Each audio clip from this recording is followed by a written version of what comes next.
할렐루야. 아멘. 여러분 이 시간 함께 하신 여러분 다시 한번 축복합니다. 오늘 말씀은 지난주에 이어서 사도행전 13장 32절부터 우리가 43절까지 함께 읽겠습니다. 32절에서 43절까지입니다. 함께 한 목소리로 천천히 말씀 함께 읽겠습니다. 우리도 조상들에게 주신 약속을 너희에게 전파하노니 곧 하나님이 예수를 일으키사 우리 자녀들에게 이 약속을 이루게 하셨다 함이라. 시편 둘째 편에 기록한 바와 같이 너는 내 아들이라 오늘 너를 낳았다 하셨고, 또 하나님께서 죽은 자 가운데서 그를 일으키사 다시 썩음을 당하지 않게 하실 것을 가르쳐 이르시되 내가 다윗의 거룩하고 미쁜 은사를 너희에게 주리라 하셨으며, 또 다른 시편에 일렀으되 주의 거룩한 자로 썩음을 당하지 않게 하시리라 하셨느니라. 다윗은 당시에 하나님의 뜻을 따라 섬기다가 잠들어 그 조상들과 함께 묻혀 썩음을 당하였으되 하나님께서 살리신 이는 썩음을 당하지 아니하셨나니, 그러므로 형제들아 너희가 알 것은 이 사람을 힘입어 죄사함을 너희에게 전하는 이것이며, 또 모세의 율법으로 너희가 의롭다 하심을 얻지 못하던 모든 일에도 이 사람을 힘입어 믿는 자마다 의롭다 하심을 얻는 이것이라. 그런즉 너희는 선지자들을 통하여 말씀하신 것이 너희에게 미칠까 삼가라. 일러스되 보라, 멸시하는 사람들아 너희는 놀라고 멸망하라. 내가 너희 때를 당하여 한 일을 행한 것 사람이 너희에게 일러줄지라도 도무지 믿지 못할 일이라 하였느니라 하니라. 그들이 나갈새 사람들이 청하되 다음 안식일에도 이 말씀을 전하라. 회당의 모임이 끝난 후에 유대인과 유대교에 입교한 경건한 사람들이 많이 바울과 바나바를 따르니 두 사도가 더불어 말하고 항상 하나님의 은혜 가운데 있으라 권하니라. 아멘.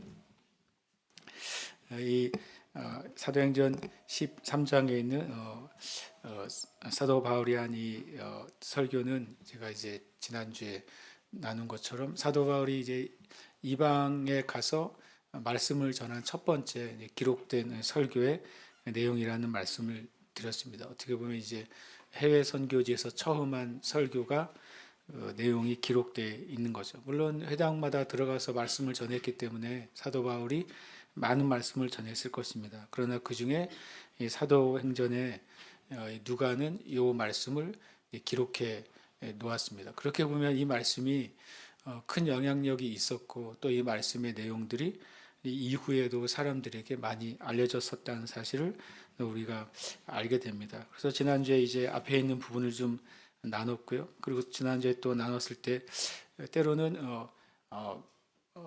하나님의 말씀을 잘못 오해해서 이스라엘 유대인들이 예수님을 십자가에 못 박게 한 일이 오히려 구약에 예언된 하나님의 뜻이 성취되는 그런 되게 역설적인 하나님의 역사 같다는 사실을 말씀을 드렸고, 그리고 때로는 이 땅의 역사 가운데도 우리가 보기에는 이 일이 이렇게 되는 것이 하나님의 정말 뜻인가라고 하는 수많은 이제 사건과 사고들이 이 세상에 나타나는데, 그러나 우리가 하나님을 신뢰해야 될 것은 하나님은 반드시 하나님 말씀하신 것을 이루신다는 말씀을 지난주에 좀 말씀을 드렸습니다. 오늘은 이제 그 말씀을 한 다음에 사도 바울이 어떻게 보면 복음의 내용을 직접적으로 말씀하기 시작합니다. 32절에 보면 오늘도 우리도 조상들에게 주신 약속을 너희에게 전파한다.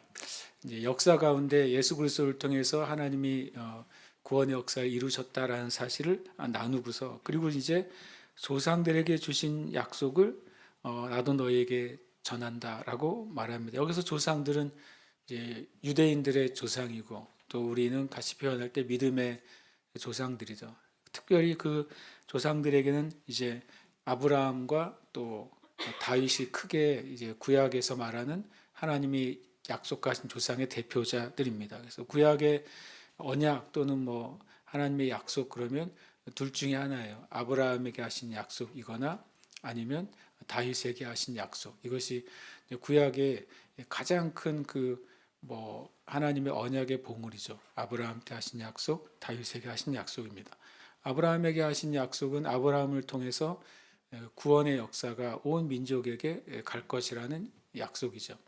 그리고 다윗에게서 하신 약속은 다윗의 그 왕권이 영원할 것이다 라고 하신 약속입니다. 그것은 이제 메시아에 대한 약속이죠. 그러니까 다윗의 왕권이 영원할 것이라고 한 약속은 역사적으로는 실패한 것처럼 보인 것입니다. 왜냐하면 유다가 BC 586년 7년 그때 완전히 멸망하고 그리고 나라가 완전히 사라졌으니까 역사적으로는 다윗의 그 왕위 계보가 끊어졌잖아요.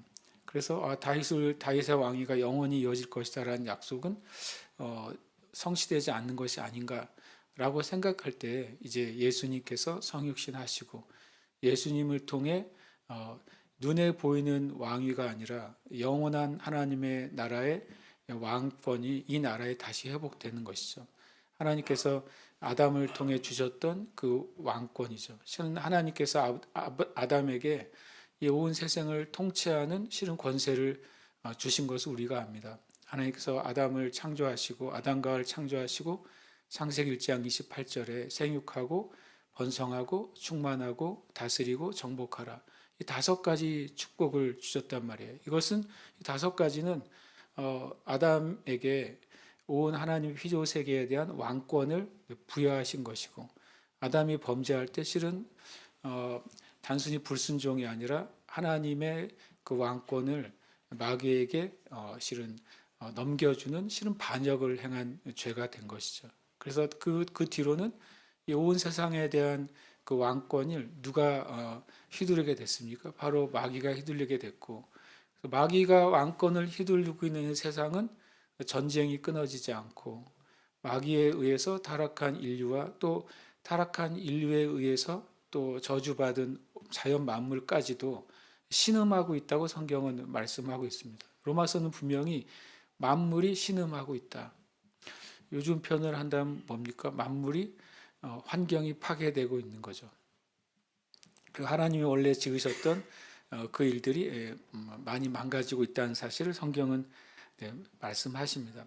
그러나 이제 하나님께서 예수님을 통해 그것이 회복이 됐고 그것이 교회와 성도들에게 다시 회복이 됐다고 성경은 선포하십니다. 하나님의 왕권이 회복됐다. 예수님께서 죽으시고 부활하심으로 말미암아 이제는 다윗에게 약속한 영원한 왕권이 회복이 된 것입니다. 그래서 성경에 자주 이런 말이 나오잖아요. 다윗의 집을 내가 다시 일으켜 세우겠다. 다윗의 장막을 다시 일으켜 세우겠다. 이게 뭐 한두 번째 말씀드렸지만 성경에 이제 아모스에 나오는 다윗의 장막은 지금 많은 일어나는 기도의 집 운동과는 직접 관계는 없습니다. 그러나 그것이 이제 영적으로 이렇게 다윗이 24시간 성전이 세워지기 전에 다윗의 장막에서 예배했던 것과 연관해서 그렇게 기도의 집들을 호칭하거나 의미를 부여할 수 있다고는 생각합니다. 그런 성경에 다윗의 집 또는 다윗의 장막 그것은 다 다윗의 왕의 혈통을 말하는 것이고 다윗을 통해 세우신 왕권을 의미하는 것이었습니다. 주님이 이제 내가 마지막 때 다윗의 장막을 다시 세우리니 이것은 바로 예수님을 통해 하나님의 나라가 세워지는 것을 실은 의미한 것이고 그것을 통해 하나님이 온 열방에 그 아브라함과 다윗에게 하신 언약을 성취하신 것이라고 말씀하는 거죠. 그러니까 우리도 조상들에게 주신 약속을 너희에게 전파하노니 이 사도 바울이 내가 새로운 신앙이나 새로운 종교를 너에게 전하는 게 아니다라고 분명히 말합니다. 많은 신학이 기독교는 오순절 이후에 생겼다고 표현하는 경우가 생각보다 많습니다. 물론 이제 기독교란 단어 자체가 그리스도교잖아요. 기독이 한자어로 그리스도를 이제 음차한 게 기독인데, 그리고 그것을 우리가 이제 기독교라는 표현을 쓰고 있는데, 그래서 그런 면, 예수님을 믿는 신앙의 무리, 또 예수님을 믿는 신앙의 공동체를 기독교라고 표현할 수는 있죠. 그러나 기독교의 시작이 오순절이라고 한다면 구약이 굉장히 난감해집니다. 구약을 이해할 때 구약은 기독교 이전의 신앙이냐 또는 구약은 유대교의 신앙이냐 이렇게 이런 식으로 이해할 수 있게 됩니다. 그러나 사도 바울은 그거를 거절합니다. 기독교가 오순절 이후에 생겨난 새로운 신앙 공동체라든지 아니면 새로운 종교다라고 하는 것을 부정합니다. 왜냐하면 이 32절에 그거를 명확하게 얘기해 주거든요. 우리도 조상들에게 주신 약속을 너에게 전하는 것이다. 그러니까 지금 이 개념으로 보면 기독교는 어디서부터 시작된 것입니까? 조상들에게 주신 약속부터 시작된 거죠.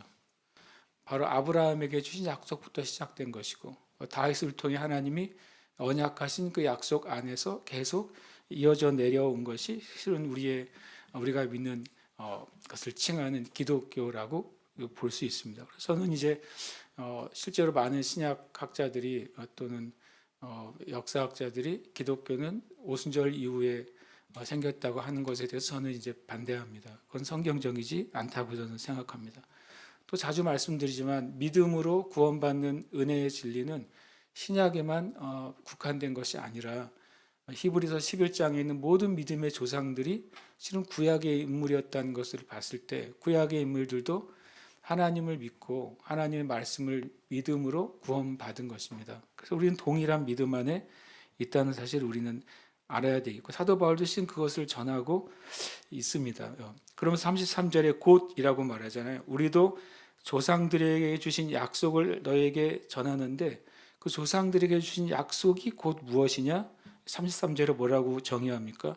하나님이 예수를 일으키사 우리 자녀들에게 이 약속을 이루게 하셨다 함이라. 이 약속이 32절에 말한 조상들에게 주신 약속이죠. 예수님을 통해 조상들에게 있는 모든 약속을 이루셨다. 갈라디아서 3장 16절이 실은 그것을 굉장히 명확하게 말씀하는데 이 말씀 한번 찾아보셨으면 좋겠습니다. 갈라디아서 3장 16절 말씀인데요.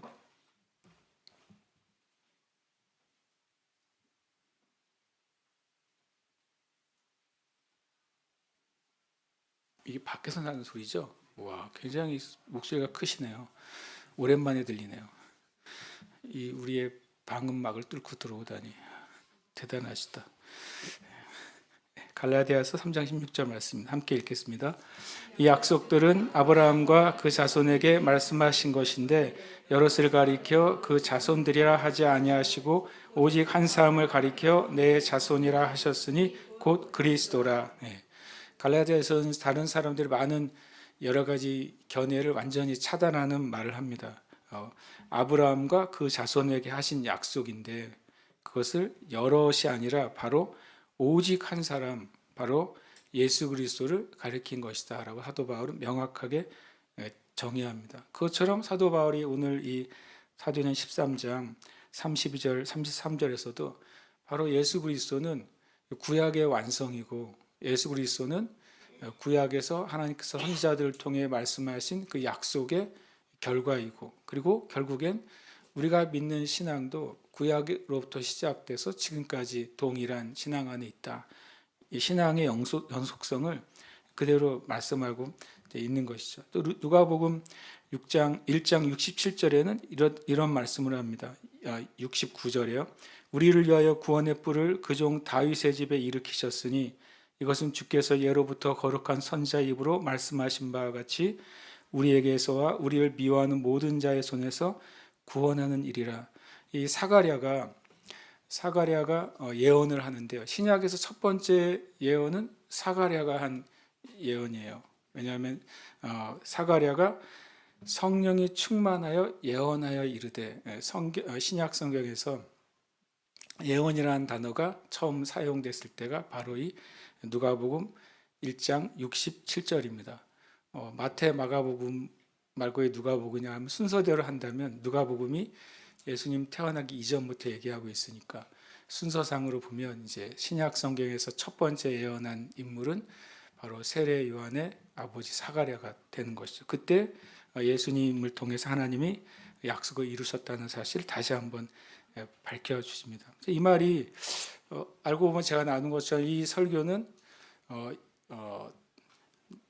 이방에서 한 설교잖아요. 이 설교는 유대가 아니라 이방에서 한 설교입니다. 거기에 이방인들에게 말하고 있는 것이죠. 내가 전하는 이 예수에 대한 메시지, 또 이 새로운 도는 이 1세기에 새로 생긴 것이 아니라 바로 구약의 선지자들로부터 세워진 약속의 성취다. 이것을 이제 분명히 말합니다. 왜냐하면 사도 바울의 시대에는 끊임없이 많은 사상과 끊임없이 많은 신들이 만들어지는 시대였어요. 나중에 사도 바울이 이 로마의 아덴에 갔을 때에도 사도 바울이 무엇인가 말하니까 새로운 신에 대해서 얘기하나 보다라고 사람들이 관심을 기울였기 때문에 사도 바울은 어떤 새롭게 만들어진 신을 전하는 것이 아니라 바로 영원전부터 시작된 하나님의 약속의 결과라고 말씀합니다. 그러면서 이 33절에 시편 둘째 편에 기록된 바와 같이 너는 내 아들이라 오늘 너를 낳았다. 정확하게는 시편 2편 7절에 말씀하고 있죠. 내가 여호와의 명령을 전하노라. 여호와께서 내게 이르시되 너는 내 아들이라 내가 오늘 너를 낳았도다. 원래 표현은 어떻게 되냐면 오늘 내가 너의 아버지가 되었다 이렇게 되어 있습니다. 원래 표현은. 그런데 이제 그것을 이제 해석할 때 오늘 내가 너를 낳았다 이렇게 표현을 합니다. 실은 이때부터 시작해서 사도 바울이 계속해서 뭘 인용합니까? 구약의 말씀을 놀랍게 인용하는 것을 알 수 있습니다. 33절에 한번 인용을 하죠. 그리고 34절에 인용을 하고 또 35절에 인용을 합니다. 그리고 또 41절에도 한번 인용을 하고요. 이 바울이 참 놀랍다는 사실을 알 수 있습니다. 바울이 구약의 말씀들을 정말 자유자재로 인용을 하고 거기다 더해서 그 말씀을 인용할 때 영적인 진리를 인용을 하는 걸 우리가 볼 수 있어요. 우리가 올해 인자와 진리의 말씀을 목에 메고 우리 마음판에 새기는 했는데 우리 권사님이 목에 매는데 자꾸 풀러지고 마음판에 새기는데 잘 안 새겨진다 그래서 우리가 안 풀러지고 잘 새겨질 거라고 그런데 쉬운 일은 아니잖아요. 그렇잖아요. 이 말씀을 암송하는 게 쉬운 일이 아닌데 얼마 전에 어느 뇌에 대해서 말하는 그런 영상을 봤더니 사람이 나이가 들면 기억력이 감퇴하고 뇌 기능이 줄어든다고 말을 하는데 그게 사실이 아니라고 말하더라고요. 뇌과학자가 사람이 무엇인가를 읽고 또 공부하려고 하기 시작하면 놀랍게도 뇌에 있는 뇌 뉴런이 끊어졌던 것이 다시 연결된대요. 하나님이 참 사람을 너무 놀랍게 만드신 거잖아요. 그래서 제가 말씀을 암송할 때 나의 뇌세포는 다시 살아나고 끊어진 뉴런은 다시 연결될 것이다. 이렇게 생각을 했어요. 근데 말씀을 암송하는데 실제로 큰 우리의 그 인생에 엄청난 새로운 일들이 시작될 거라는 생각이 듭니다. 그래서 우리가 누구에게 말씀을 전할 때 이 사도 바울처럼 성경에 있는 진리의 말씀들을 정말 성령 안에서 성령께서 깨닫게 하시고 생각나게 하시는 말씀을 이렇게 전해주는 저와 여러분이 되시기를 축복합니다. 네, 그래서 우리가 저도 포기하지 않을 테니까 여러분도 포기하지 마시고 제가 여러분 주일날 그 말씀 암송 퀴즈를 내려고 한 달치를 이제 쭉 해가지고 그래도 막 최소량을 하려고 했더니 이제 A4 2장이더라고요. 한 달치가 A4 2장이구나 이렇게 생각하고 무슨 고등학교 기말고사도 아니고 뭐 이렇게 되게 많더라고요 양이. 그래도 포기하지 말자 이렇게 생각하고 저도 이제 노력 중에 있습니다. 뇌세포를 다시 깨우고 이 말씀을 이런 걸 볼 때 참 놀랍다는 생각이 드는 거예요. 당시에는 성경을 우리처럼 들고 다닐 수가 없잖아요. 다 두루마리에 쓴 성경이니까 기록에 보면 개인이 당시 이제 구약 39권을 보면 개인이 구약 39권을 집에 보관하고 있는 사람은 거의 없었다고 합니다. 회당에 있고 회당에도 전 39권이 있는 회당은 거의 없었고 그러니까 이런 말씀의 구약에 있는 말씀을 소재한다는 건 엄청난 큰 비용도 들고 그리고 불가능한 일이었어요. 그러니까 매주 회당에 모일 때마다 그 말씀을 읽잖아요. 그러니까 이 유대인들이 그 말씀을 읽으면서 그 말씀을 정말 깊이 새기는 거예요. 그리고 그 말씀을 이제 어, 계속해서 또 듣고 마음에 새겨서 그것이 암송하게 되는 거죠. 사도 바울이 이렇게 말씀들을 이렇게 자유자재로 암송할 수 있고 그것을 나눴다는 것이 저는 이제 오늘 말씀 묵상할 때 그게 오히려 큰 도전이 됐어요. 이렇게 말씀을 시적절하게 그리고 온전한 영적인 진리를 말씀만 가지고 증명을 해내는구나. 이 사실이 참 큰 도전이 되는 것 같습니다. 그리고 우리가 아는 것처럼 성경에 있는 말씀을 신약에서 구약을 인용할 때 논리적이지 않고 되게 영적으로 인용을 하고 있습니다. 시편 2편 말씀도 다윗이 쓴 시죠. 근데 다윗이 쓴 시인데도 불구하고 여기서 나를 다윗으로 해석하지 않는 것입니다. 여기서 나를 예수님으로 해석하는 것이죠. 이것이 참 놀라운 표현이 되는 것이죠. 너는 내 아들이라 라고 할 때 그 너가 시편 2편을 쓴 다윗이 아니라 바로 예수 그리스도라고 해석하는 것입니다. 오늘 너를 낳았다라고 말씀하세요. 이것도 놀라운 표현이죠. 하나님께서 만약에 예수님에게 너는 내 아들이다. 내가 오늘 너를 낳았다라고 하는 표현은 성경적으로는 언제 일어난 일입니까? 세례 요한에게 세례를 받으시고 침례를 받으시고 올라오실 때 하나님이 하신 말씀이잖아요. 그러면 다윗은 시편 2편에서 어떤 때를 예언하고 있는 것입니까? 놀랍게도 주님의 공생애가 시작되는 그 놀라운 시점을 예언하고 있는 것이고 시편 2편에서 내가 나의 왕을 거룩한 산 시온에 세웠다라고 말씀하시면서 이 말씀이 인용됐으니까 예수님이 세례 요한에게 침례 받으시고 하나님의 인정을 받으실 때 그때 이제 이 나라의 하나님이 예수님을 왕으로 세우셨다는 사실을 공포한 것입니다. 그러니까 이 사실이 전해졌을 때 제일 놀라는 이들이 누구였겠어요? 갑자기 지금 마귀가 세상을 다스리고 있잖아요. 성경적으로는 공중권세 잡은 자로 이 세상의 왕으로 마귀가 있는데 마귀에게 두 번 놀란 사건이 있었습니다. 하나는 갑자기 동방에서 온 박사들이 유대인의 왕으로 나신 이가 있다고 말했을 때 헤롯도 놀랐겠지만 마귀도 엄청 놀랐습니다. 그리고 두 번째 세례 요한에서 세례를 받으시고 올라오실 때 하나님이 내가 널 기뻐한다라고 말했을 때 이것은 다시 왕에 대한 선포니까 마귀가 엄청 놀란 것이죠. 그 사건 다음에 바로 이제 마귀가 예수님을 시험하러 오게 된다는 사실을 우리가 보게 됩니다.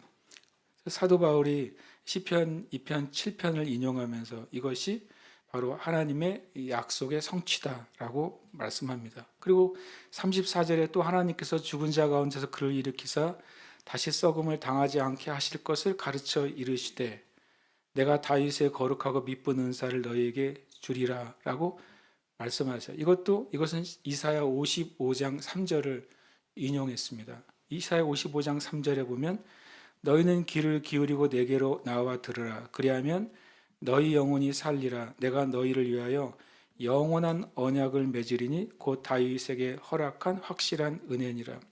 이것을 바로 사도 바울은 그냥 곧장 이어서 바로 예수님이 이 땅에 오셔서 하나님의 놀라운 구원 사역을 하신 것에 대한 성취다라고 말씀하고 있습니다.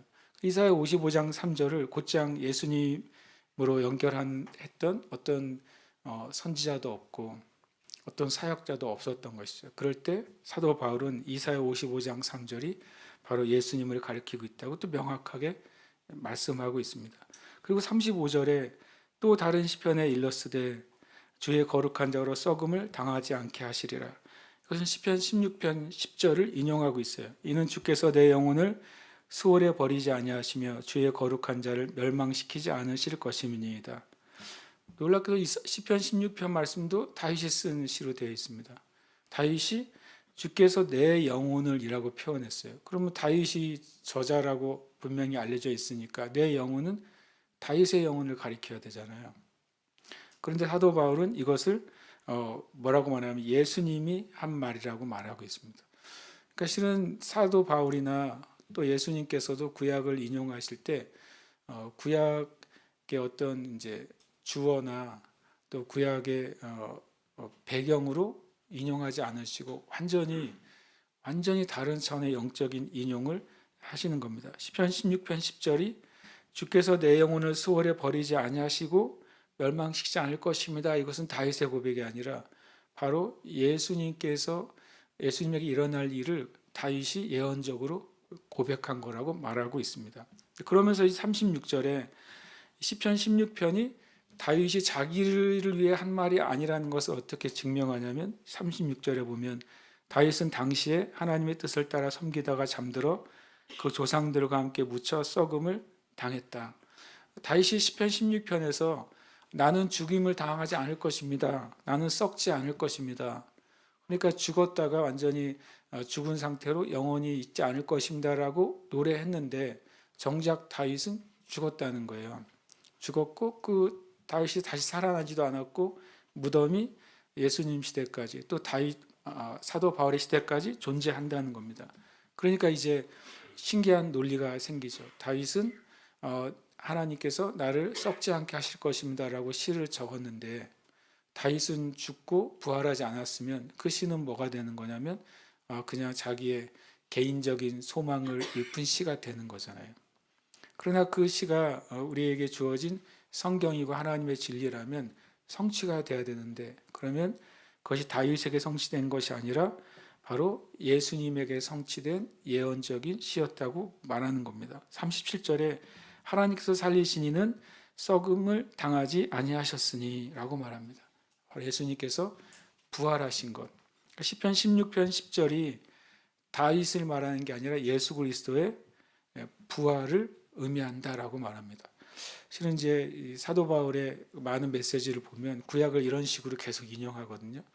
그런 걸 보면 우리가 구약을 읽을 때 한 가지 어떤 구약을 이해하는 팁이 하나 생깁니다. 뭐냐면 구약 안에서 또 구약에 있는 역사 가운데서 성취되지 않은 예언들은 실은 모두 다 예수 그리스도와 예수 그리스도의 몸된 교회를 통해서 성취됩니다. 구약에 아직까지 이루어지지 않는 어떤 예언이 있다면 구약에 이사야가 예언했는데 아직 우리가 그 예언이 실제 역사 가운데 어떻게 이루어졌는지 찾을 수가 없다. 아모스가 예언했는데 그 예언이 성취가 실제로 어떻게 이루어졌는지 찾을 수가 없다. 그러니까 구약에 있는 예언은 성취가 있는데 그 성취는 뭘로 알 수 있습니까? 역사적인 사건으로 알 수 있어야 돼요. 성취가 그냥 영적으로 성취됐어. 그러면 이제 모든 말씀을 이어령 비어령처럼 코에 걸면 코걸이, 귀에 걸면 귀걸이가 되잖아요. 그래서 구약의 예언들은 역사적인 성취가 다 있습니다. 그래서 그거를 우리가 발견할 수 있고 또 찾아낼 수 있는 거죠. 근데 신약에 와서는 구약의 예언들은 이제는 영적인 성취로 예수님에게 성취되는 것으로 실은 다 해석이 되는 겁니다. 그래서 성경 안에 아직 성취되지 않은 예언들이 있다면 두 종류입니다. 하나는 예수님을 통해 성취되는 것이고 두 번째로는 예수 그리스도의 몸인 교회를 통해 성취되는 것입니다. 우리가 말씀 하나 찾아보고 싶은데요. 에베소서 3장 말씀입니다.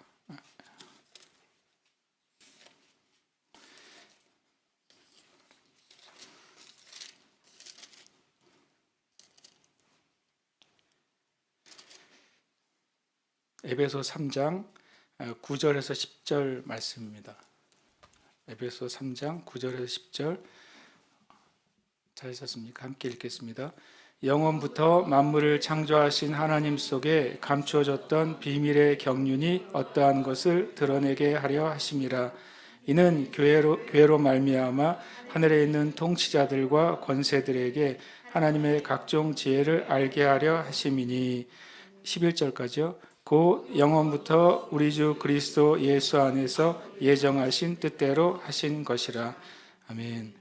이 말씀을 제가 묵상할 때 굉장히 여러 번 놀라게 됩니다. 에베소서에서는 하나님의 복음의 경륜 또는 하나님의 비밀, 그리스도의 비밀이라는 표현을 씁니다. 복음 안에 있는 예수 그리스도 안에 있는 복음의 비밀 또는 하나님의 은혜의 경륜을 얘기할 때 그건 뭐였냐면 바로 예수 그리스도가 교회의 머리가 되시고 이 땅에 교회의 몸이 되신 예수님을 통해 하나님의 구원이 성취될 거라고 하는 것이 하나님의 놀라운 경륜이라는 겁니다.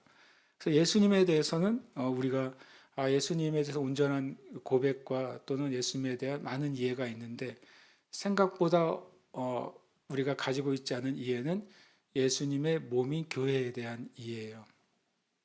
그것 사도 바울이 놀라운 말을 하고 있습니다. 9절에 영원부터 만물을 창조하신 하나님 속에 감춰졌던 비밀의 경륜. 이것이 이제 2장에 나와 있는 내용인데 그것은 뭐냐면 오직 믿음으로 구원받는 진리고 또 그 전에 보면 바로 예수님께서 주님의 몸된 교회의 머리가 되셔서 교회를 통해 하나님의 충만한 것이 이 땅 가운데 풀어질 것이라는 비밀입니다. 그럼 어떻게 하나님의 것이 교회를 통해 이 땅에 풀어지느냐? 그 한 면이 바로 이제 2절, 10절 말씀인데요. 이 표현이 재밌어요. 이는 이제 교회로 말미암아 교회를 통해서 하나님이 뭘 하시냐면은 뒤에 결론은 뭡니까? 하나님의 각종 지혜를 알리시는 거예요. 교회를 통해. 그렇죠? 그런데 누구에게 알려줘요? 하늘에 있는 통치자들과 권세들에게 알려줘요. 하늘에 있는 통치자들과 권세들에게 뭐가 알려진다고요? 뭐가 알려진다고요? 하나님의 각종 지혜가요.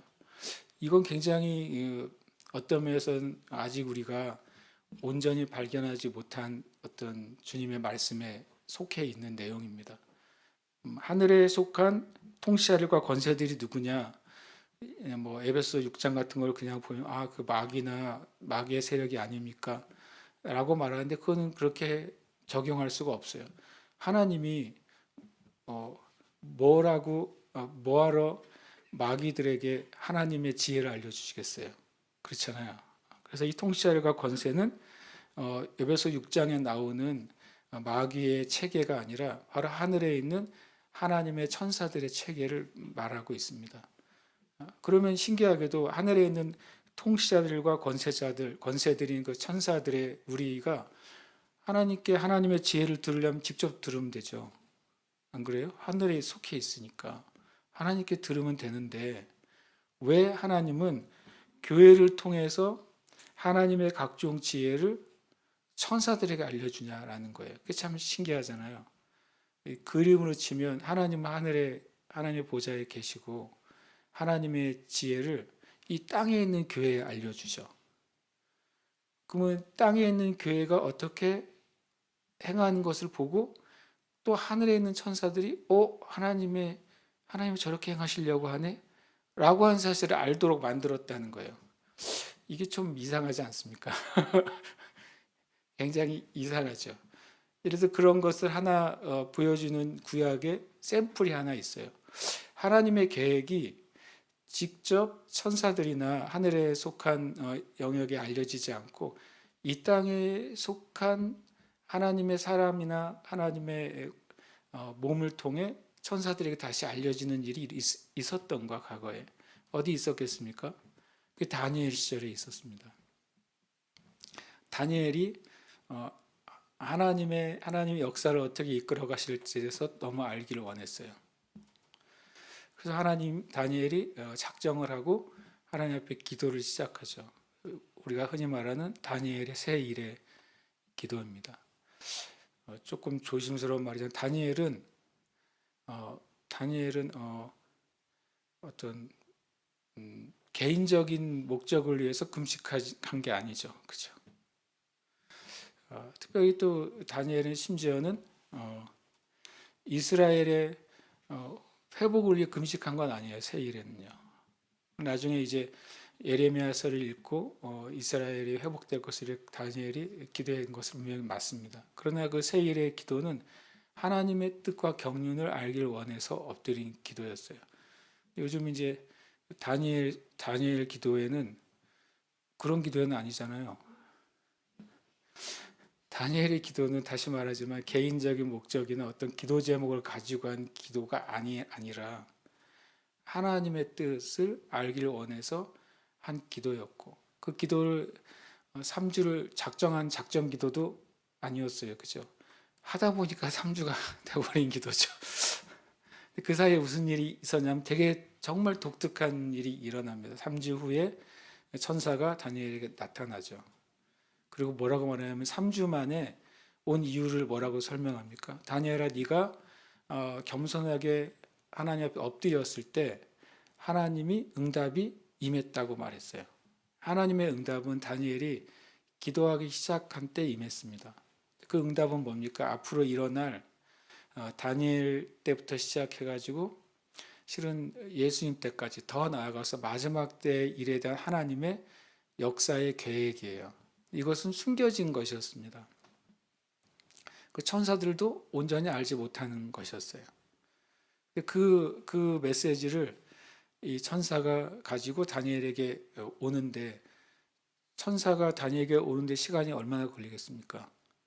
시간의 개념이 아닐 거 아니에요. 그죠? 천사가 다니엘에게 하나님 메시지 가지고 오는 데는 시간의 개념이 아니에요. 금방 오는 거죠. 그런데 3주가 걸립니다. 그 이유는 성경에 다니엘이 이렇게 표현합니다.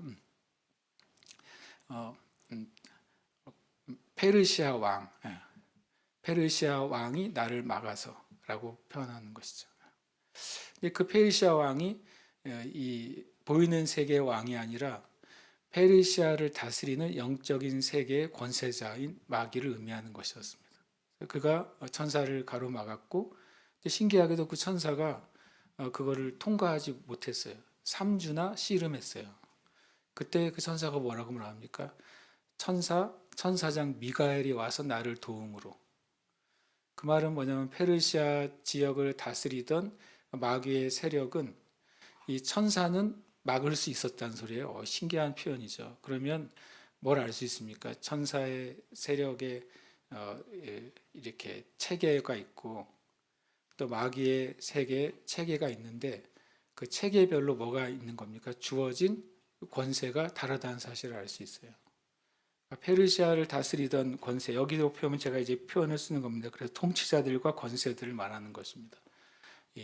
가장 높은 수준에 있는 권세자 중에 하나가 미가엘 천사장이죠. 천사장이 내려왔을 때 페르시아를 다스리던 악한 영은 미가엘보다는 우리식으로 하면 급이 낮은 것이죠.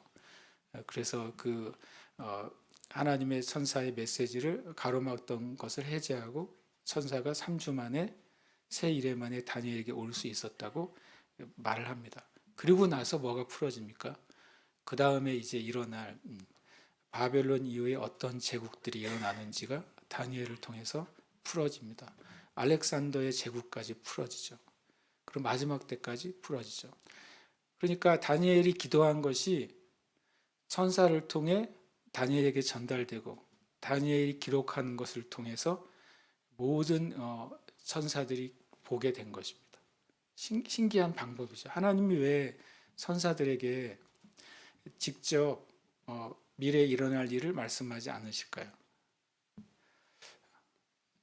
천사들은 히브리서 1장 13절에 보면 천사들은 섬기는 영으로서 구원받을 상속자들을 위해서 섬기라고 보내신 받은 영이라고 말합니다.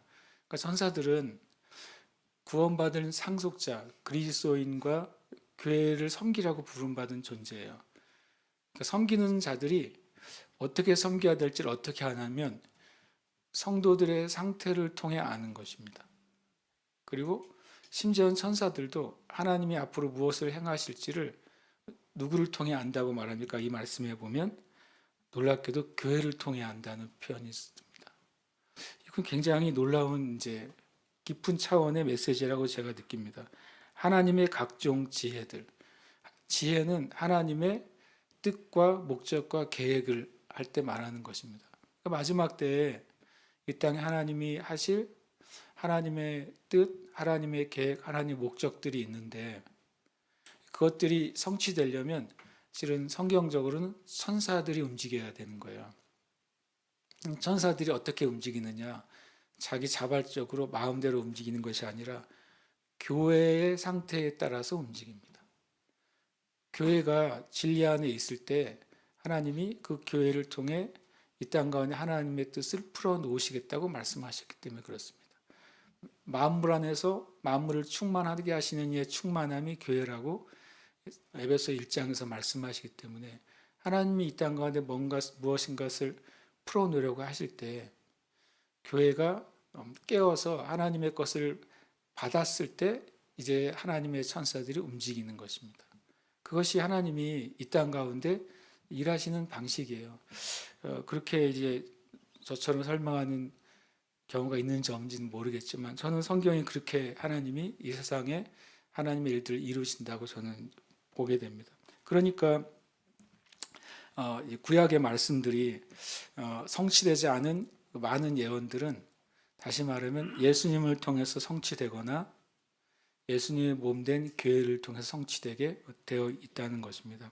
그 관점으로 성경을 보게 되면 어떤 면에서는 많은 비밀들이 풀어지기도 하는 것입니다.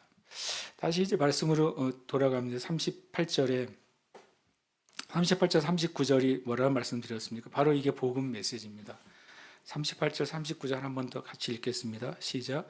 그러므로 형제들아 너희가 알 것은 이 사람을 힘입어 죄사함을 너희에게 전하는 이것이며 또 모세의 율법으로 너희가 의롭다 하심을 얻지 못하던 모든 일에도 이 사람을 힘입어 믿는 자마다 의롭다 하심을 얻는 이것이라.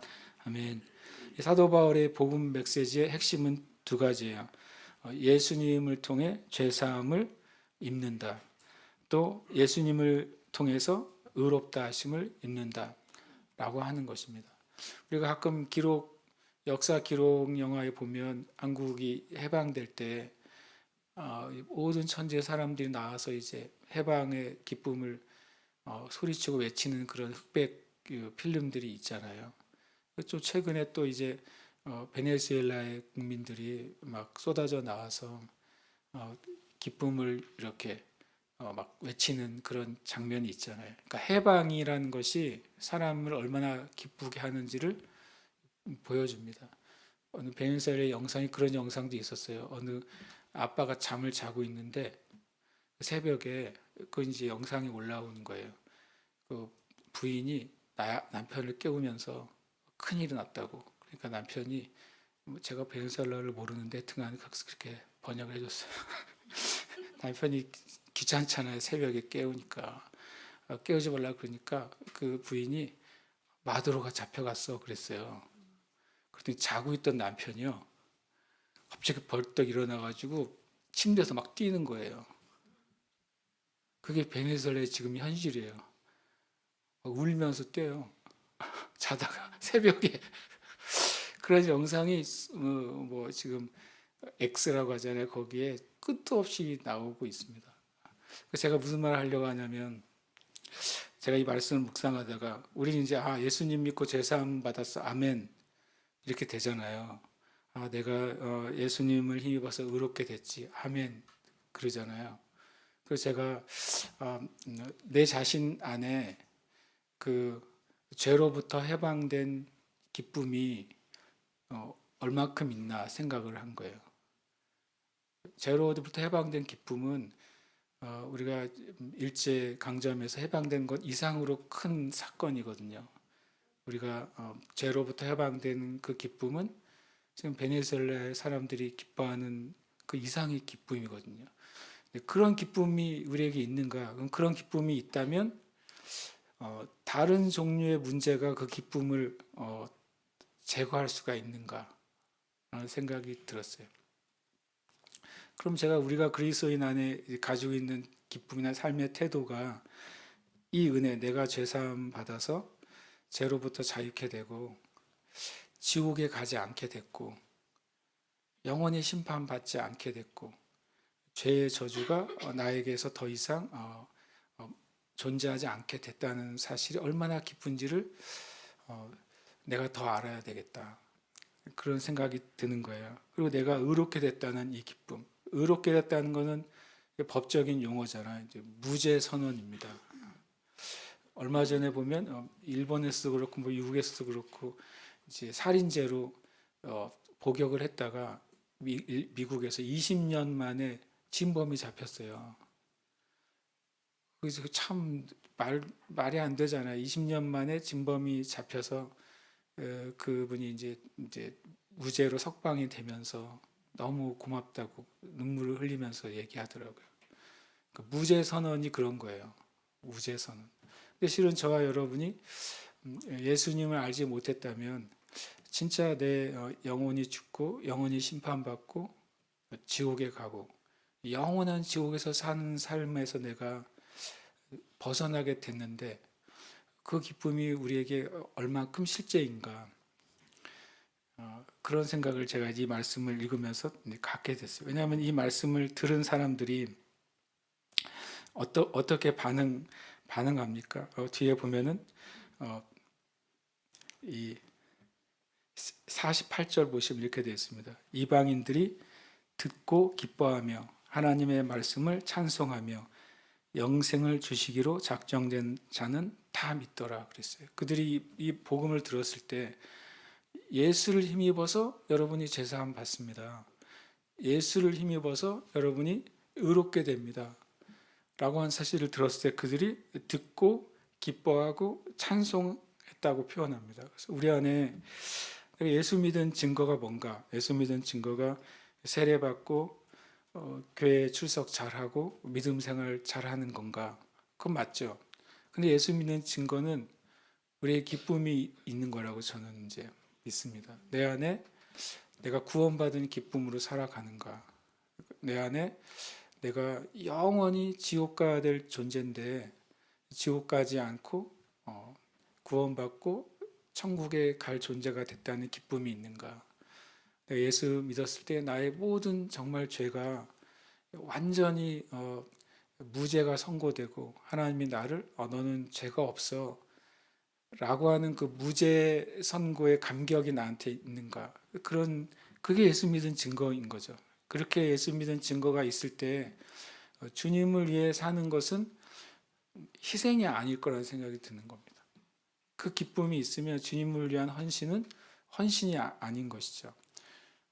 그런 기쁨이 나에게 있을 때 말 그대로 나에게 속한 모든 것을 주님을 위해서 내가 드릴지라도 그것이 아깝지 않은 것이 당연하다는 것입니다. 그래서 저와 여러분 안에 우리가 올해 이제 인자와 진리의 그 말씀을 새기는 것 안에 그런 기도 제목이 생겼어요. 주님, 저를 포함해서 우리 자매님들 안에 말씀이 내 안에 새겨질 때마다 어떤 성경 지식이 많아지거나 그냥 기억력이 증가하는 게 아니라 구원받은 그 은혜의 기쁨이 계속 증가하게 해주세요.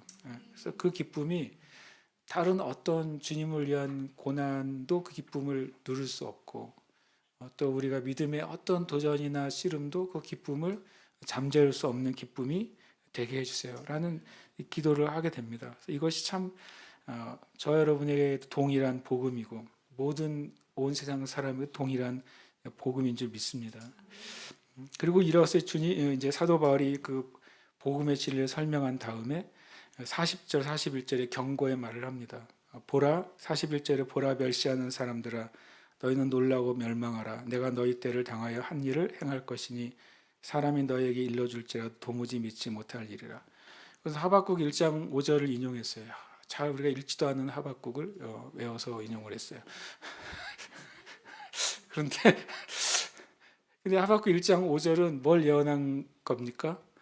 갈대아 사람들이 올 것이다. 쉽게 말하면 바벨론에 의해서 유다가 멸망할 것을 예언한 거예요. 만약에 하박국 1장 5절은 갈대아 사람들 바벨론에 의해서 유다가 멸망할 걸 예언한 건데 라고 하는 그 말씀을 사도 바울은 복음을 듣지 않는 사람들이 당할 일에 대한 경고의 메시지로 이 말씀을 사용한다는 겁니다. 완전히 영적인 인용을 하고 있습니다. 마치 끝까지 하나님 앞에 회개하지 않은 유다 민족이 결국에는 북쪽은 아수르에 의해서 멸망당하고 뿔뿔이 흩어지고, 남쪽은 이제 바빌론에 의해서 완전히 흩어져 나라가 사라질 것처럼, 그렇게 된 것처럼 역사 가운데 이 복음을 받아들이지 않는 사람은 누구나 그렇게 온전히 멸망하게 될 것이다. 이렇게 사도 바울이 경고를 합니다. 그러면서 그들이 42절에 보면 다음 안식일에 이 말씀을 하라라고 말합니다.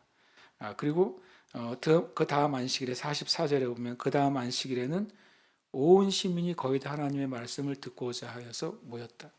실은 굉장히 엄청난 듣도 보도 못한 설교라기보다는 그 전에 사람들이 이래저래 들었던 것을 성경적으로 실은 정리해 준 메시지가 그 지역의 모든 사람들에게 놀랍게도 그 마음에 울리는 메시지가 됐습니다. 결국에는 이 말씀은 성령이 역사하신 메시지가 된 거죠. 우리가 제가 정말 간절히 기도해야 되겠죠. 어떤 좋은 설교를 하느냐가 아니라 성령님이 역사하시는 설교를 해야 되는 것이죠. 성령이 우리에게 말씀하시고 성령께서 깨닫게 하시는 말씀이 전해질 때만 이런 일이 일어나게 되는 겁니다. 그러면서 이제 44절과 45절에 두 반응이 있습니다. 하나는 온 시민이 모여서 말씀을 들으려고 하는데, 반대로 유대인들의 무리는 이들이 왜 시기가 가득합니까? 두 가지 때문이죠. 그들은 예수님을 메시아로 인정하지 않고, 그리고 사람들이 사도 바울의 말을 듣는 것을 시기했다고 말하는 것입니다. 그리고 바울이 말한 것을 계속 반박합니다. 네가 말한 인용은 잘못된 거야. 넌 성경을 잘못 해석한 거야. 성경에 원래는 그런 뜻이 아니야. 계속해서 바로 아직 메시아가 오지 않았고 우리는 그 메시아를 기다려야 된다고 계속 말했을 것입니다. 그때 바울과 바나바가 46절에 놀라운 선포를 합니다. 하나님의 말씀을 마땅히 너에게 전할 것이로되 너희가 그것을 버리고 영생을 얻기에 합당하지 않은 자로 자처하기로. 기회는 주어졌어요. 근데 그들이 오히려 거절했어요. 거절하니까 어떻게 됐다고요? 우리가 이방인에게로 가겠다라고 말합니다. 그러면서 이방인으로 간 근거도 성경으로 얘기합니다. 기분 나빠서 가는 거 아니야 라고 하는 거죠. 기분 나빠서 행동한 게 아니라 말씀이 이렇게 성취되는 거야 라고 말합니다. 그 말씀이 뭐라고 말합니까? 내가 너를 이방의 빛으로 삼아 너로 땅끝까지 구원하게 하리라 하셨느니라. 이 말씀도 우리가 이사야 49장 6절 말씀을 인용해요. 사도 바울의 말씀에 대한 이해가 얼마나 대단한지 모르겠어요. 시편, 이사야, 아모스 계속 이렇게 말씀 가운데 정말 거리낌 없이 인용을 합니다. 그러면서 이제 48절 말씀을 합니다. 여기까지 안 하려고 했는데 끝내는 게 좋겠다 싶어가지고요. 48절에 보면 이방인들이 듣고 기뻐하여 하나님의 말씀을 찬송하며 영생을 주기로 작정된 자는 다 믿더라. 이 말이 때로는 사람들이 읽을 때 조금 걸림이 되는 말입니다. 그러면 작정되지 않는 자는 못 믿잖아요. 이렇게 되잖아요. 그 말 자체가 그렇죠. 그래서 여기서 이제 흔히 이제 나오는 신학적인 용어가 나오죠. 작정된 자니까 예정론이 나오는 거죠. 예정된 자는 다 믿었다. 그러니까 말씀을 다 들어도 하나님이 예정한 사람만 믿는 거야라고 하는 이제 이중 예정의 메시지가 등장을 합니다. 그러나 저는 이제 자주 말씀드리지만 이중 예정이 뭡니까? 이중 예정이 하나님이 사람들을 태어나기 전에 천국 갈 자와 지옥 갈 자를 이중적으로 예정하셨다. 그겁니다. 그래서 그러면 하나님이 그리고 나는 지옥 가기를 예정하셨으면 내가 열심히 예수님 믿어도 못 믿는 거 아니에요? 라고 말할 수 있잖아요. 그럴 때 이제 그 메시지는 어떻게 우리가 설명이 되냐면 당신이 하나님을 믿고 있다면 당신이 하나님에 의해서 예정됐다는 증거라는 거예요. 그게 이중 예정의 개념이죠. 내가 하나님을 믿고 있어요. 근데 믿는 사람이 하나님이 나를 구원하기로 예정하셨는지 그러지 않는데 내가 어떻게 알아요? 그러면은 당신이 하나님을 믿는 것 자체가 하나님이 예정하셨기 때문에 믿게 된 것입니다. 라고 설명하는 거예요. 예정론의 장점은 내가 하나님 믿는 믿음을 강화하는 데 도움이 되죠. 하나님 나를 예정하셨구나. 내가 이렇게 죄인이어도 나를 누군가에서 복음을 듣게 하시고 내가 예수님 믿게 하셨구나라고 하는 하나님의 구원에 대해서 감사하게 할 수 있는 어떤 성경적인 논리가 됩니다. 그러나 반대로 누군가가 예수님 믿지 않고 전도를 해도 안 믿어. 그러면 저 인간은 주님이 예정하지 않았다, 작정하지 않았구나. 그리고 포기할 수 있잖아요. 이런 식으로 우리가 하지는 않겠지만 그런 내용이 포함되게 될 수밖에 없습니다. 그래서 저는 성경 안에 하나님이 예정하셨다. 그거는 이제 당연히 있어야 되는 거죠. 왜냐하면 하나님이 전능하신 하나님인데 전능하신 하나님이 온 세상의 구원에 대해서 아무 계획이 없다. 그러면 이 전능하심이 훼손이 된단 말이에요. 하나님 모든 사람의 마음을 아시는데 누구를 구원하실지 모르신다. 그러면 그것도 하나님의 전능과 전지의 위배가 된단 말이에요. 그래서 제가 하나님의 전능하심이 위배되지 않고 그리고 하나님의 사랑, 하나님의 공의가 위배되지 않는 그 예정의 진리는 뭔가 하는 생각을 많이 갖게 됐어요. 왜냐하면 하나님은 공의로우시고 공의로우셔야 되잖아요. 공의가 뭡니까? 공의는 모든 사람을 구원하신다 아니면 모든 사람을 구원하지 않는다 그게 아니라 모든 사람에게 동일한 사랑을 베푸시는 거예요. 우리 식으로 하면 동일한 기회는 주셔야지 공의로우신 거죠. 근데 만약에 이중 예정에 의해서 어떤 사람은 이 땅에 존재하기 전에 천국에 가도록 예정돼 있고 여기 작정돼 있고 어떤 사람은 천국에 가지 않고 지옥에 가도록 작정돼 있다면 그러면 이제 감히 우리가 하나님께 그런 말을 할 수 없죠. 하나님 그거는 불공평한 게 아니에요? 라고 질문할 여지가 남아 있는 거죠. 그럼 하나님은 공의로우시면서 동일하게 또 온전하심이 그대로 우리가 고백할 수 있는 진리가 뭔가 저는 이제 로마서 8장에서 그 진리를 저는 이제 정리를 했어요. 이 말씀을 함께 좀 찾고 좀 기도하고 싶은데요.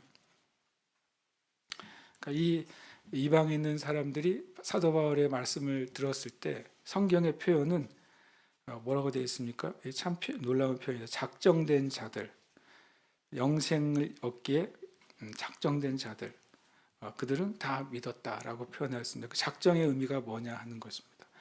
로마서 8장 말씀입니다. 로마서 8장 29절에서 30절 말씀입니다.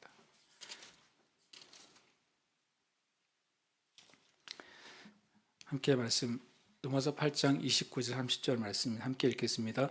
하나님이 미리 하신 자들을 또한 그 아들의 형상을 본받게 하기 위하여 미리 정하셨으니 이는 그로 많은 형제 중에서 맏아들이 되게 하려 하심이니라. 또 미리 정하신 그들을 또한 부르시고 부르신 그들을 또한 의롭다 하시고 의롭다 하신 그들을 또한 영화롭게 하셨느니라. 아멘. 이 예정이라는 신학적인 교리나 또 신앙적인 단어는 여기서 나왔습니다. 30절에 보면 미리 정하신 그들, 미리 정하신 것을 한자어로 하면 뭐가 되죠? 예정이 됩니다. 미리 예자에서 예정. 30절만 보면 예정하신 다음에 그들을 어떻게 한다고요? 부르신다고 말합니다. 어떤 수단을 통해서 부르십니까? 예정한 사람은 복음을 전하는 것을 통해서 부르시죠. 누군가가 설교를 하거나 누군가가 개인적인 전도를 하거나 또는 누군가가 기록한 복음의 메시지를 읽거나 듣거나 요즘은 보거나 시청하거나 하는 걸 통해서 하나님이 부르시죠. 심지어는 지금의 무슬림이나 또는 공산권 안에서는 하나님께서 꿈으로도 부르시죠. 그래서 하나님이 계신 분이라는 사실을 깨닫게 하시죠. 그리고 부르신 그들이 주님께 와서 어떻게 합니까? 예수님을 믿게 되죠. 믿으면 그들을 또한 뭐라고 하신다고요? 의롭다 하시죠. 그러니까 표현하면은 첫 번째 예정이 있고 예정된 그들에 대해서 주님이 복음을 듣게 하시고 그 다음에 의롭다 하시니까 칭의를 주시고 그 다음에 그들을 영화롭게 하십니다. 이것 영화롭게 하셨느니라고 돼 있어요. 많은 또 어떤 영화롭게 되는 것은 죽어서 천국에 간 상태를 영화라고 표현하는 신학이 많습니다. 그런데 성경은 하셨다라고 되어 있어요. 과거형으로 되어 있기 때문에 모든 믿는 사람은 어쨌든 죄사함과 칭의와 영화롭게 된 것입니다. 왜냐하면 에베소 2장에서는 우리가 예수와 함께 죽고 예수와 함께 살아나고 예수와 함께 일으킴을 받고 예수와 함께 하나님 보좌 우편에 앉았다라고 표현하니까 그것이 이제 영화롭게 되는 것이죠. 그렇게 봤을 때 30점을 한번 보면 예정이 처음 시작이에요. 예정론의 근거에서 하나님이 정한 사람이 전도받고 구원받는구나 라고 돼요. 그런데 29절은 예정을 표현하는데 어떻게 표현하냐면 29절 처음에 시작이 어떻게 되어 있습니까?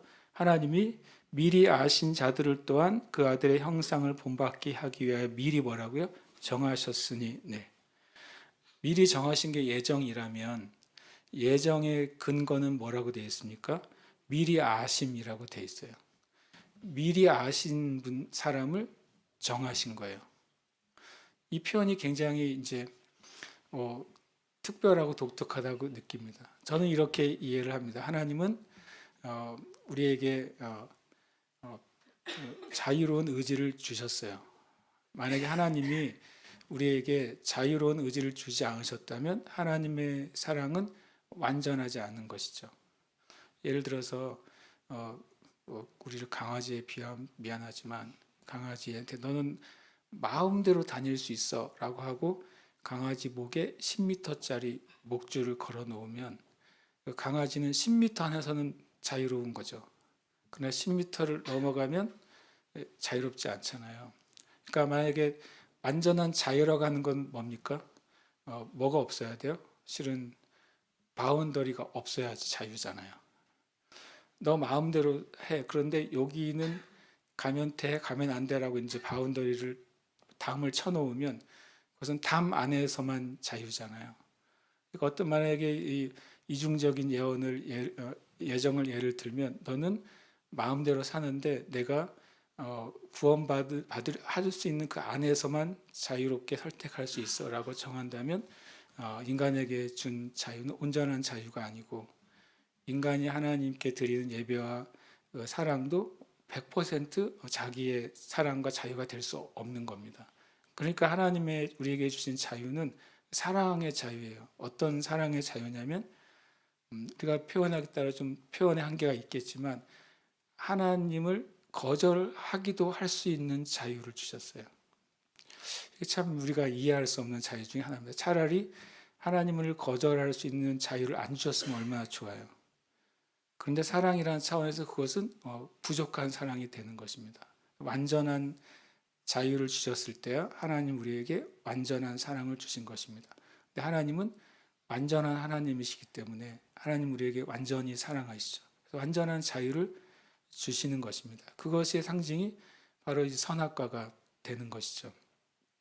그때 하나님이 강제로 미리 정하신 자들을 부르셨다고 하는데 그 전에 누구를 정하시냐면 미리 아신 자들을 정하신다고 그래요. 뭘 아실까요? 뭘 아신다는 걸까요? 미리 아신 자들을 정하셨다고 그랬으니까 뭘 미리 아시는 것이죠? 하나님은 모든 사람에게 자유로운 의지를 주셨고 그 자유로운 의지를 준 모든 사람들에게 구원받을 수 있는 기회를 주시는 것입니다. 그러면 그때 그 사람들이 그 구원받을 기회에 하나님 주신 자유로운 의지로 그것을 구원을 받을지 안 받을지를 누가 선택해요? 우리가 선택합니다. 물론 성경은 성령께서 우리가 충분히 구원받을 수 있는 기회를 주신다고 말합니다. 충분한 구원의 기회를 주시는데 그 선택은 우리가 하죠. 하나님이 뭘 아신다는 겁니까? 우리가 어떤 선택하실지를 미리 아시기 때문에 그를 정하시는 겁니다. 구원하시기로. 그러니까 하나님이 강제로 너는 몇 날, 몇 월, 며칠 날 그날 설교를 듣고 눈물을 흘리며 회개하도록 너는 정해졌어. 이거는 예정론이 아니라 운명론입니다. 너는 교회를 맨날 다니고 목사로 은퇴해도 어느 날 타락해서 지옥 가기로 정해졌어. 이것도 운명론이에요. 하나님이 그러시는 분이 아니라는 거예요. 하나님은 그러시는 분이 아닙니다. 그러면 성경에서 네가 믿다가 타락하면 이런 말이 무의미해지잖아요. 이렇게 정해진 거라면, 타락도 정해진 것이라면 내가 예수님을 믿는 믿음과 신앙과 고백이 무슨 의미가 있는가? 구원과 타락이 또 정해진 것이, 그런 식으로 정해진 것이라면 우리가 외국에 선교한 것이 무슨 의미가 있는가 하는 것입니다. 선교는 누군가가 복음을 듣고 복음에 반응하기 위해서 우리가 하는 것인데, 만약에 그게 그냥 정해져 있고 바뀔 수 없는 거라면, 그러면 저는 선교에 대한 여지가 굉장히 줄어든다고 생각을 합니다. 그래서 저는 제가 지금까지 이제 이해한, 작정한 자가 구원받는다고 하는 이것입니다. 다시 말하면 주님은 미리 아시고 그가 어떻게 결정할지를 미리 아시기 때문에 그를 정하시고, 그 정하신 그들을 그의 때에 합당하게 말씀을 통해, 전도를 통해, 복음을 통해 부르시고, 그들이 그 미리 아신 대로 그렇게 주님을 믿기로 결정했을 때 의롭게 하시고 죄사하시고 또 그를 영화롭게 하시는 것, 그것이 하나님의 전능하심과 하나님의 공의와 사랑을 담을 수 있는 구원의 진리라고 저는 지금까지 이해합니다. 물론 더 깊은, 이미 구원받은 믿음 우리에게 있으니까 그 구원의 진리를 얼마나 더 정확하게 또 하나님의 마음에서 이해하는 것은 또 다른 차원이 있을지 모르겠지만 지금은 저는 그렇게 이해를 합니다. 그래서 이때 이들도 하나님께서 영생을 주시기로 작정된 자들은 그때 믿고 구원받게 되었다고 성경은 말씀하십니다. 함께 오늘 기도하고 싶은데요. 제가 아까 나눈 것처럼 두 가지 기도를 하고 싶습니다. 하나는, 하나님, 우리가 하나님의 말씀이 우리의 영 안에 충만하게 거하는 삶을 정말 살게 해 주시옵소서. 두 번째로는 정말 내 안에 죄사함 받은 기쁨, 또 정말 의롭게 되고 해방된 기쁨이 나의 영 안에 날마다 흘러 넘치는 삶을 살게 해 주시옵소서. 함께 이 두 가지 가지고 함께 이 시간 기도하고 예배 마치겠습니다. 함께 기도하겠습니다.